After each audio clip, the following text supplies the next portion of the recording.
I think there's a lot more experience to be gained from grandparents than there can be from a childminder.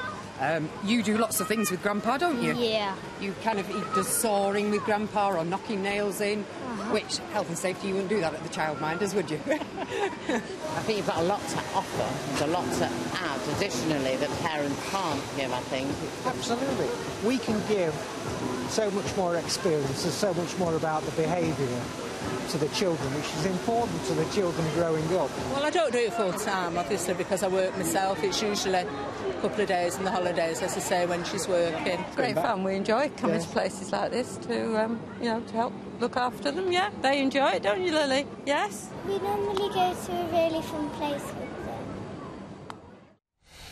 Well, of course, half-term at the moment, so it's going to be a very real issue for lots of families right now. Joining us, Sam Smathers, Chief Executive of Grandparents Plus, and Jane Robinson, co-founder and director of a business in Yorkshire. Very good morning to you both. Morning. Sam, give us an idea of what it is that grandparents are doing at the moment, what the contribution they're making. What we're seeing is that contribution really going up. We're seeing about 35% increase in grandparental childcare.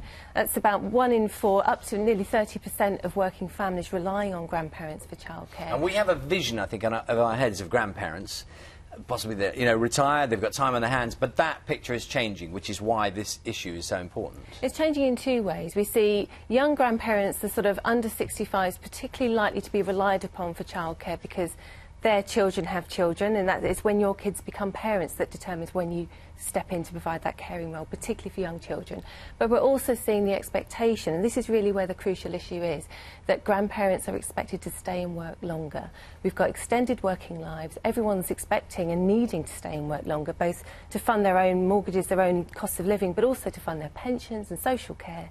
And frankly, that generation is becoming more stretched, and so that's what we're focusing on today. So the focus now shifts to the employer, Jane, and about how much support you can afford to give to employers who have these commitments. We've already seen that parents do get some help with flexible working, but should this be extended now?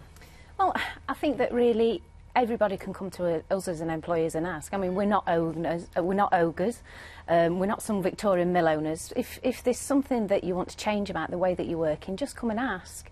But I think there's a lot of work that people can do themselves, a bit of groundwork. Talk to your colleagues, think about how flexibly that you could approach your job and what you could do, and then come and speak to us and see how we could all make it work.